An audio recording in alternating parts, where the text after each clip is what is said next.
할렐루야. 고대 철학자 아리스토텔레스는 우리 인간을 사회적인 동물이다라고 말했습니다. 동물을 비롯해서 인간은 혼자 살아갈 수가 없어요. 사람은 혼자 살아갈 수가 없게 돼 있어요. 그래서 인간은 어떤 관계를 맺고 그 관계를 통해서 서로가 이렇게 소통을 해가면서 살아가고 있는 것입니다. 이런 인간을 한마디로 정의를 한다면 인간은 약하다일 것이요. 약하다. 인간은 약하다라고 정의를 내릴 수가 있습니다. 왜 인간이 약하냐라고 말을 한다면 인간은 정말 약한 존재라고 말하겠어요. 지난 2주 전에 그 북극 한파가 한반도를 덮쳐가지고 영하 20도로 오르락 내리락 널뛰기 할 때도 그 새들이나 그 짐승들은 아무 요동하지 않고 그냥 살아가고 있는 걸 보았죠. 제가 살고 있는 탄천에 운동하러 나가서 보면 그 얼음이 땡땡 얼어있는 그 탄천에 그 가운데는 물이 흘러가는데 그 두루미 같은 다리 긴 새는 그 찬물에 발을 담그고 가만히 있어요. 뭐 떨지도 않아요. 또 오리들도 여름이나 겨울이나 똑같은 모습으로 그 찬물에서 놀고 있는 걸 봤습니다. 그러나 우리 인간은 날씨가 추우면은 겹겹이 내일을 입고 또 막 오리털을 입고 뭐 겹겹이 옷을 껴입고 또 보일러 난방에 전기 보일러에 막 빼다 보니까 요즘 뭐 요금 폭탄이 나왔네 막 이렇게 떠들잖아요. 이것만 보더라도 우리 인간은 정말 약한 존재가 아닌가라는 생각이 듭니다. 그래서 하나님은 우리 인간을 질그릇에다 비유를 해요. 질그릇. 질그릇은 흙으로 빚어가지고 구워서 만든 그릇이기 때문에 깨지기가 쉽죠. 잠깐 잘못하면 그냥 박삭 깨지는 거죠. 그래서 우리 인간을 질것 같다라고 하나님 말씀하시죠. 조금만 추워도 우리 인간이 감기로 콜록콜록, 조그만 그 과로에도 몸살로 콜록콜록, 아이고 쑤시고 아프다, 아이고 다리야 허리야, 막 이렇게 하는 게 우리 인간 아닙니까? 그래서 코로나 바이러스 같은 질병으로 죽어가고 있죠. 제가 알고 있는 지인만 해도 이 코로나 바이러스에서 7, 8명이 돌아가셨더라고요. 지금도 이 순간에도 지금 사람들은 사건 사고를 통해서 그 아까운 생명의 그 수를 다하지 못하고 죽어가고 있어요. 이렇게 인간은 육적으로나 영적으로나 또 인격적으로 모든 면에서 약하다라는 얘기예요. 그러나 약한 인간이, 약하고 약한 인간이 혼자가 아니라 둘이면은 놀라운 힘이 생긴다라는 것이죠. 그래서 사람인자 한자를 보게 되면 딱 이게 둘이 기대게 돼 있죠. 그래서 놀라운 힘이 나온다는 얘기죠. 그런 힘이 나온다라는 뜻으로 사람인자를 이렇게 한자로 만들었다라고 합니다. 그러므로 인간은 둘 이상의 사람이 살아갈 때 사회성이 필요한 동물이다라고 말을 한 것이죠. 하나님이 천지를 창조한 모든 만물 가운데 식물들도 그렇고 동물들도 종류대로 물을 지으면서 살아가고 있습니다. 아프리카의 그 동물의 왕국의 사자떼들 보면 사자들끼리, 또 소떼들은 소떼들끼리, 또 새는 새들끼리, 저 바다의 물속에 그 어족은 어족들끼리 막 무리를 지어가면서 살아가는 거죠.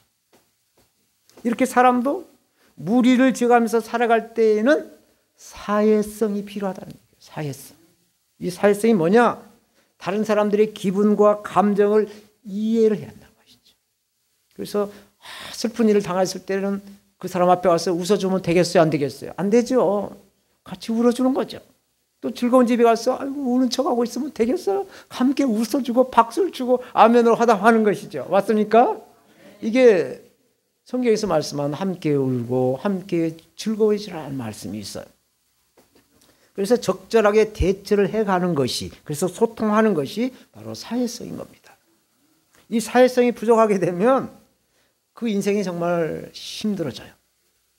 군대에서 이 사회성이 부족하면 군대 말로 고문관으로 찍혀요. 그래서 이 군대는 집합으로 시작해가지고 집합으로 끝난다는 말이 있어요. 그래서 이 고문관들은 이게 동화가 안 되니까 순식간에 집합하면 막 뭐 빨래를 하다가 잠을 자다가 막 모여서 다 그 인원을 다 점검하는 거거든요.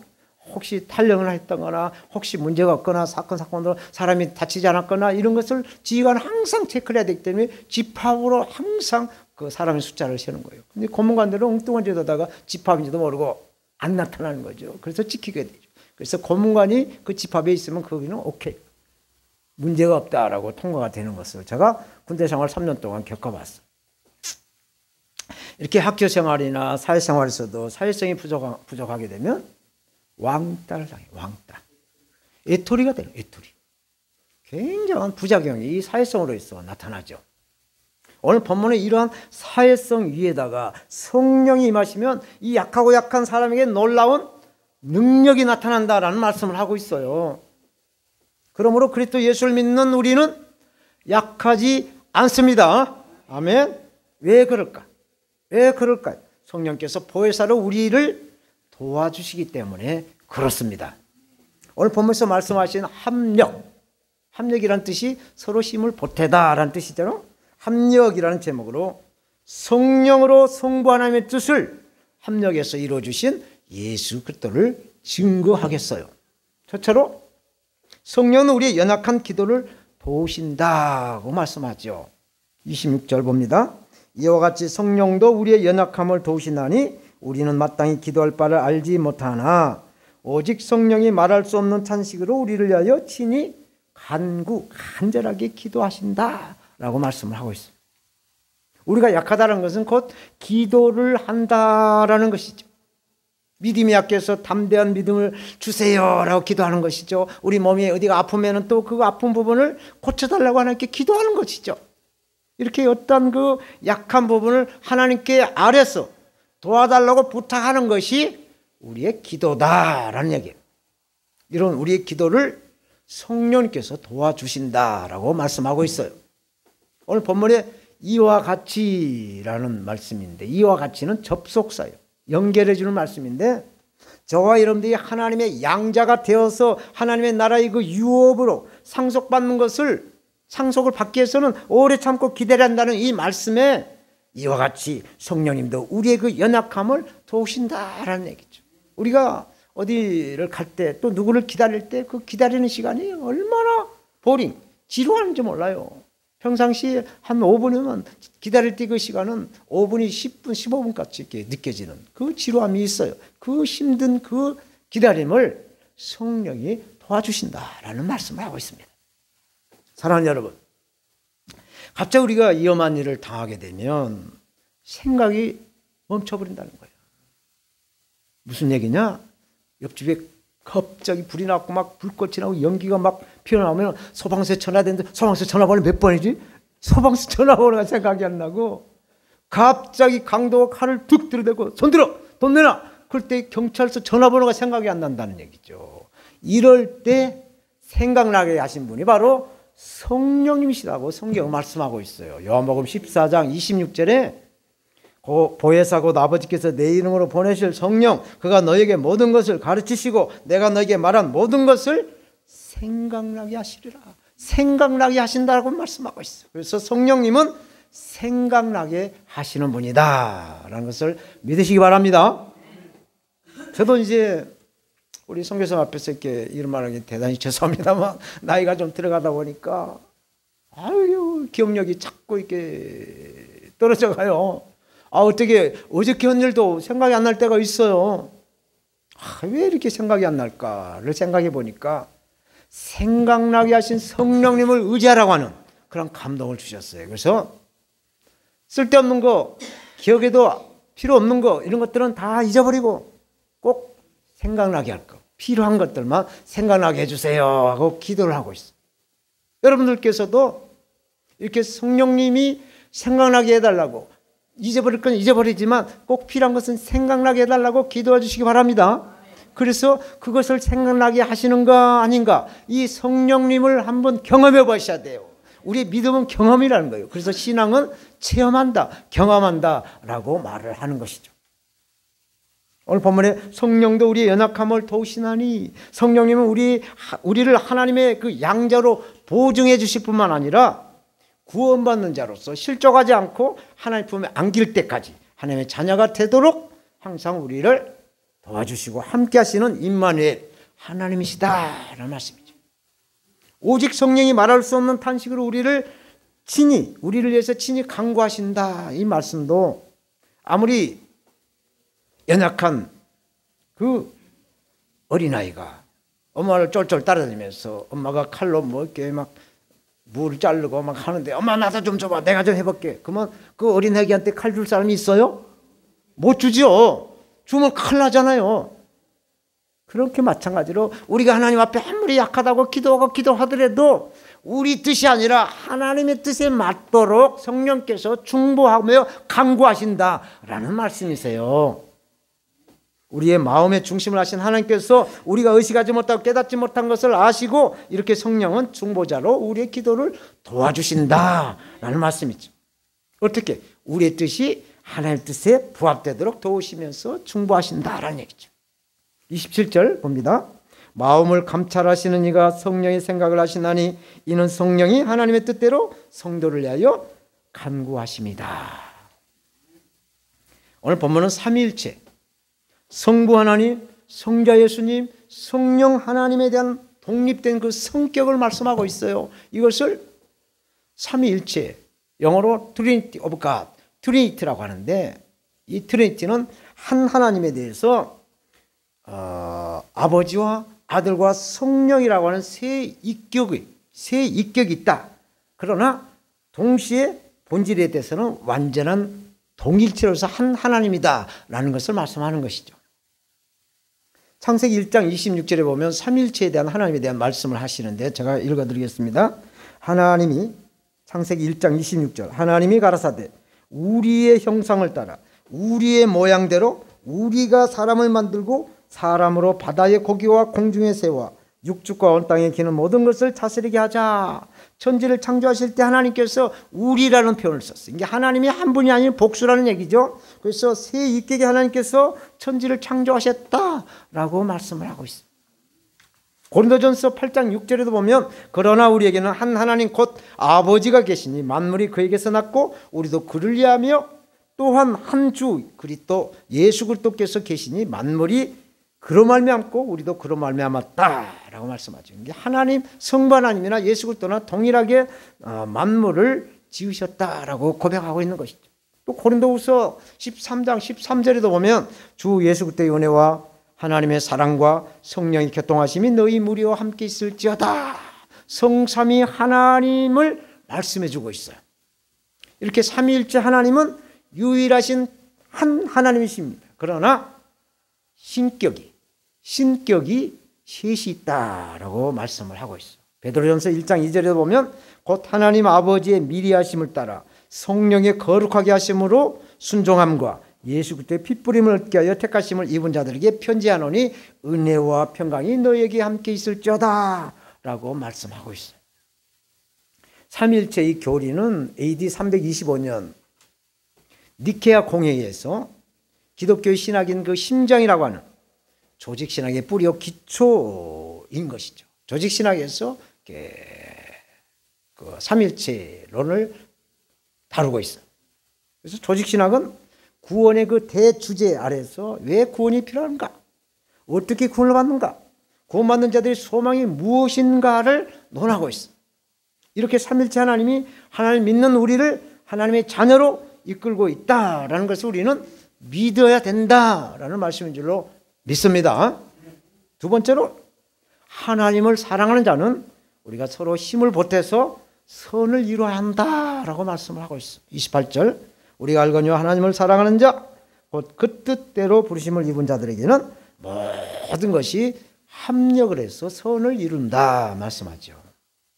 제가 평신도로 교회를 섬겼던 할렐루야 담임 목회자였던 김상호 목사님이 성경 구약에서 신약의 모든 말씀 가운데 가장 좋아하는 말씀이 무슨 말씀이요? 라고 물었을 때 로마서 8장 28절 말씀을 가장 좋아한다라는 말씀을 하셨어요. 그래서 제가 이 말씀을 하나님 주신 저의 그 말씀으로 믿고 암송을 해서 늘 이 말씀대로 살고 있어요. 사역을 하건 또 선교를 가든 지금 목회를 하든 모든 게 다 나 혼자 하는 것이 아니라 같이 합력을 해서 이렇게 사역을 해나가는 것이죠. 합력하여 선을 이룬다는 뜻이 무엇일까? 요즘 뉴스를 보면은 어떤 뉴스가 많이 나오던가요? 합력을 해서 악한 일에 그 동조하는 것들만 나오지 않아요? 해수부 직원이 우리 자유 대한민국의 한 사람이 자진 탈북했다라고 이렇게 거짓 조작을 해갖고 그 조직적으로 거짓말한 사람들이 들통이 나가지고 지금 그 고위급들이 구속되어 있잖아요. 그리고 제1선을 향해서 지금 수사에 계속 쪼여가는 모습을 보고 있죠. 또 대장동 일당과 합력한 그 권력이 지금 검찰과 그 진실 게임을 하고 있어요. 이런 것들이 바로 합력해서 악을 이루고 있는 것이죠. 근데 오늘 본문의 말씀은 합력해서 선을 이루어야 된다는 거죠. 선과 악이 구별되는 것이죠. 사랑하는 여러분. 근데 사람은 악하다. 사람은 죄인이다. 사람은 약한 존재다라고 왜 말을 할까? 사람은 죄의 성품을 물려받았기 때문이라는 것이죠. 우리가 죄를 지으면 약한 존재가 되죠. 죄를 지으면 발을 뻗고 잠을 못 자요. 불안합니다. 항상. 저도 운전하다 보면 그냥 리밋이 허가 속도가 60km인데 어쩌다 보면 막 휙 달려나오면 80, 90 나가면 아이고 저 또 티켓 나오면 6, 7만 원 나올 텐데 어떻게 하나 불안해요. 그래서 한 며칠까지는 마음이 안 편한 거예요. 아이고 요즘같이 경기도 안 좋은데 스틱을 막 6, 7만 원짜리 띄어다 주면 우리 집에 호랑이 같은 마나님이 좋아하겠어요. 안 좋아하거든. 그러니까 간이 불안한 거예요. 죄를 지면 불안한 겁니다. 그래서 이 예수 그리스도를 믿는 자들에게는 이렇게 죄와 타협해서는 안 되는 것이죠. 예수 이름으로 이 죄와 타협하지 않고 예수 이름으로 죄악을 물리쳐야 되는 것이죠.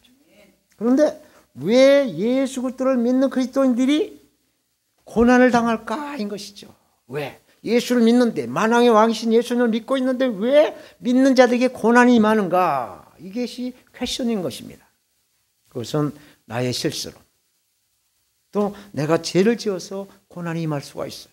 또 주변의 환경으로부터 오는 전쟁이나 전염병으로부터 고난이 오죠. 우리가 지금 자유롭게 돼가고 있습니다만 코로나 바이러스가 3년 전에 와가지고 얼마나 그 시련을 겪었어요. 예배도 못 드리게 하고 밥도 못 먹게 하고 말이죠. 2명씩 쪽곡 쫓아와가지고 여기 자리가 몇 명이냐, 몇 명 예배 드리냐, 뭐 조사해 가고 이건 무슨 공산주의도 아니고 굉장한 그 어려움을 당했죠. 그런데 왜 예수 믿는 사람들이 이렇게 고난을 당하느냐? 이러한 내 잘못과 주위 환경을 통해서 오지만 예수 그리스도를 믿는다라는 것으로부터도 고난이 온다는 얘기죠. 왜?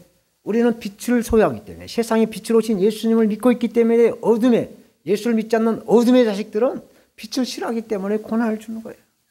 그래서 믿음의 시련이 인내를 만들어낸다라고 야고보서 성경은 말씀하고 있어요. 사람은 어떠한 고난이나 역경이 되면 그것을 피하고 싶은 그 약한 존재인 거예요. 그래서 이런 고난이나 시련이 오면 보통 사람들은 세 가지 반응이 나타난다라고 말합니다. 첫째 반응은 뭐냐? 비관한다. 비관. 왜 나에게 이런 힘든 일이, 역경이, 이 시련이 오는가? 한숨을 쉬고 비관을 해. 비관. 그러면서 그놈만 없었으면, 그거만 없었으면 남 탓을 하면서 이렇게 비관하는 아주 소극적인 사람이 비관을 하죠. 두 번째는 피해버리는, 도망가는 거예요. 어떤 고난이 오고 막 시련이 닥치면 그냥 그걸 피해버리는 거죠. 일단 고난이 오면 벗어날 생각부터 하는 거예요. 미래에 대한 미래에 대한 불안 때문에 그 현실을 피해버린다는 얘기죠. 그래서 요즘 나는 자연이다. 요즘 TV 종편에 나오는 것처럼 산속에 깊이 들어가서 혼자 살아가는 사회성이 없는 사람을 말하는 거예요. 그런데 고난이 오고 시련이 와도 당당하게 극복한 사람이 있어요.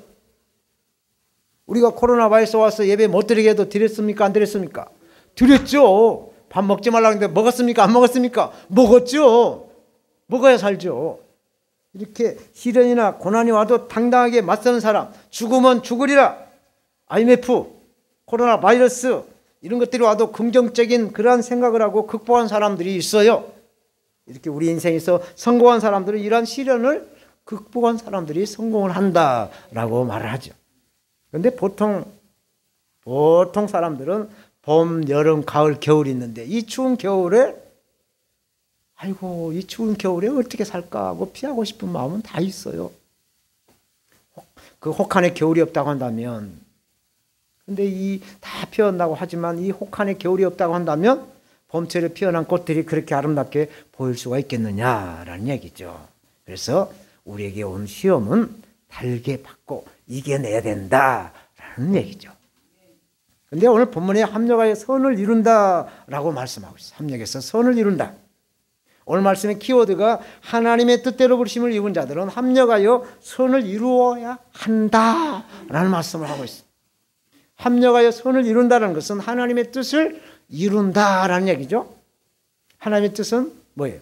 항상 기뻐하라, 쉬지 말고 기도해라, 범사에 감사해라. 이는 그리스도 예수 안에서 너희에게 향하신 아버지 하나님의 뜻이다라고 성경 말씀하고 있어요. 그래서 합력하여 선을 이룬다는 뜻이 과연 무엇일까? 이 선이라는 것은 착할 선자를 써요. 그래서 우리가 착하게 사는 것이 하나님의 뜻일까요? 물론 착하게 살아야 되죠. 그런데 이 착할 선자를 한자를 제가 이렇게 설교를 준비하면서 착할 선자를 한번 이렇게 분해를 해보니까 놀라운 비밀이 들어있더라고요. 양양변에 또 두머리 초변이라고 있어요. 열십자 같은 게 딱 2개 붙어가지고, 그리고 밑에 입구변이 있단 말이죠. 이 양양이라는 변이라는 게 양을 뜻하는 건데, 어린 양이신 예수님 밑에서 초두머리 변이라는 것은 초가 2개가 딱 있으면 초는 자기 몸을 태워서 빛을 발하는 거죠.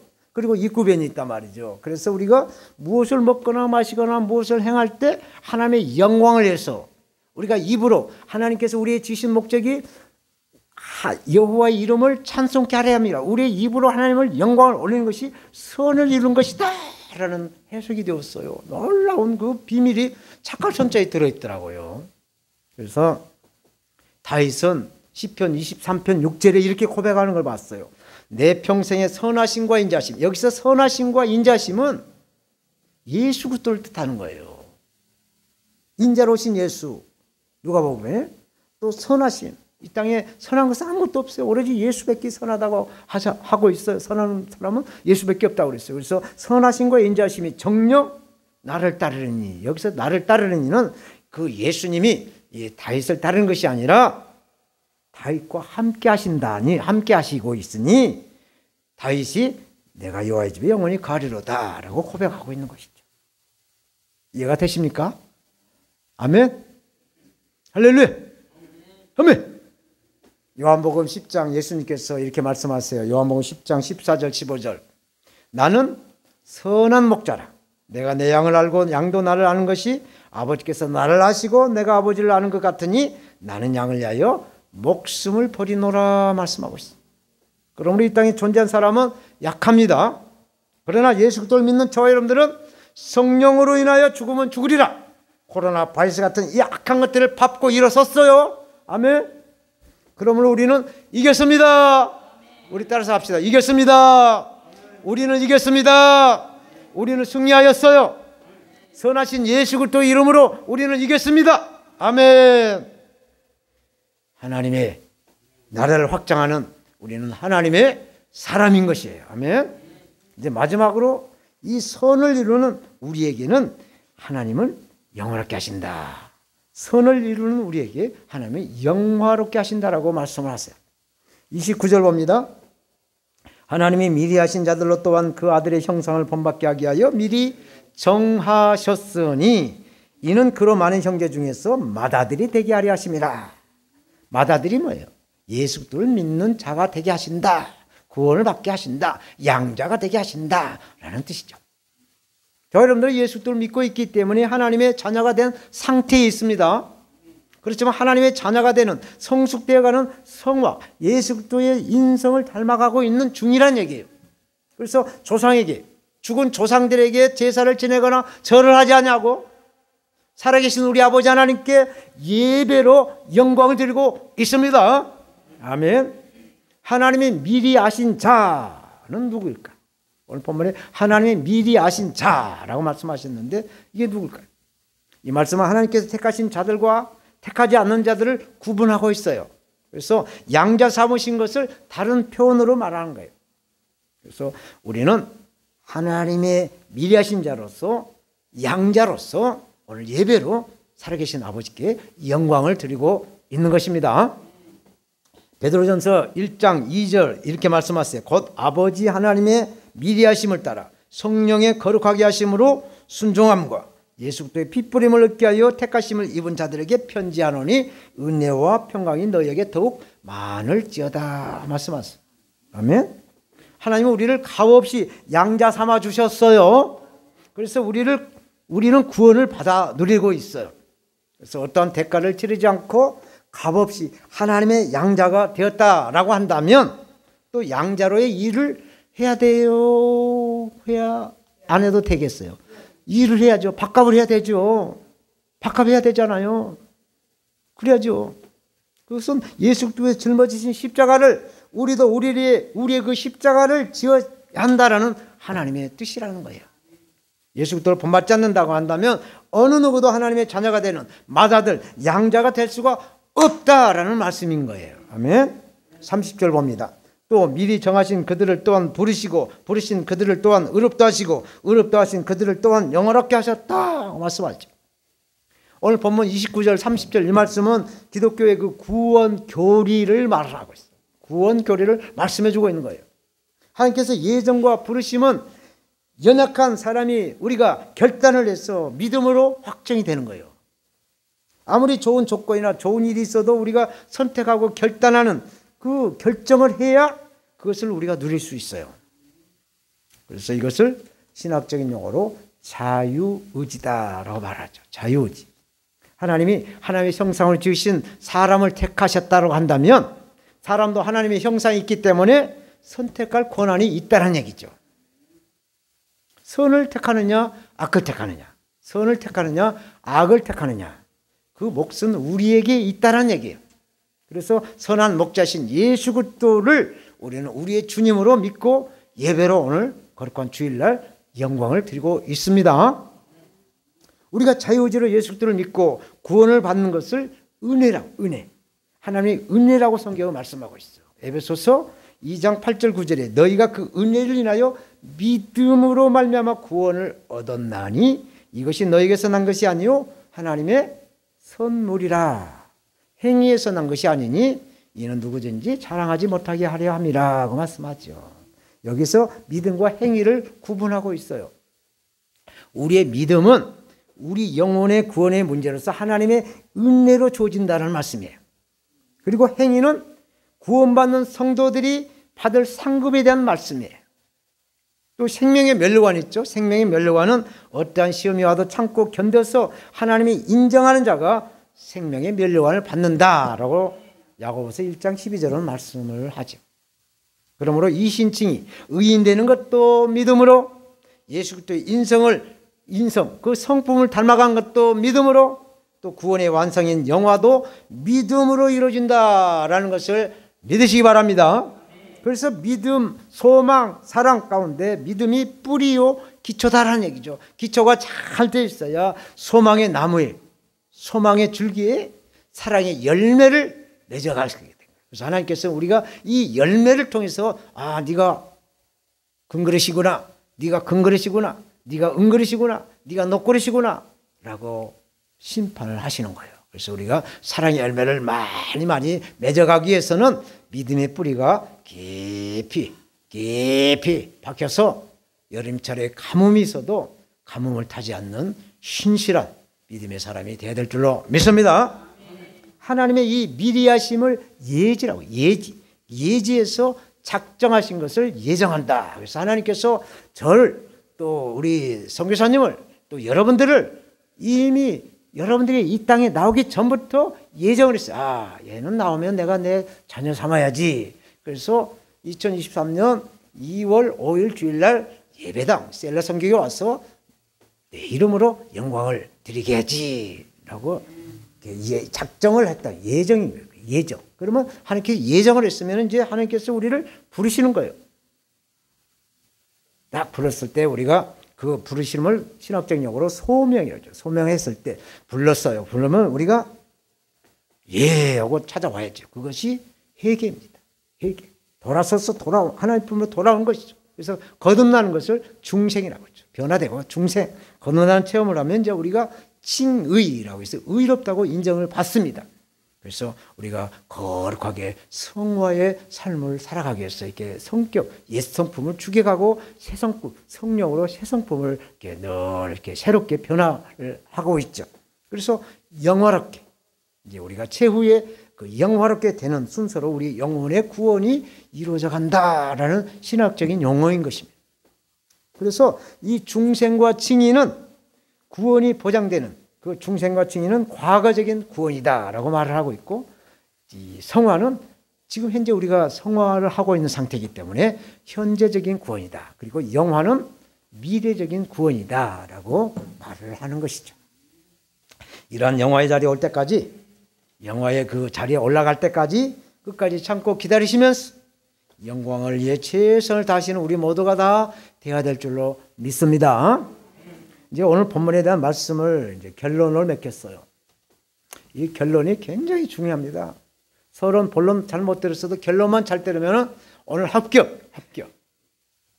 요즘 좌파나 우파나 할 것 없이 시위를 하는데 이 시위 문화가 형성이 됐어요. 거기 맞춰서 경찰의 그 통제선을 만들어 놓죠.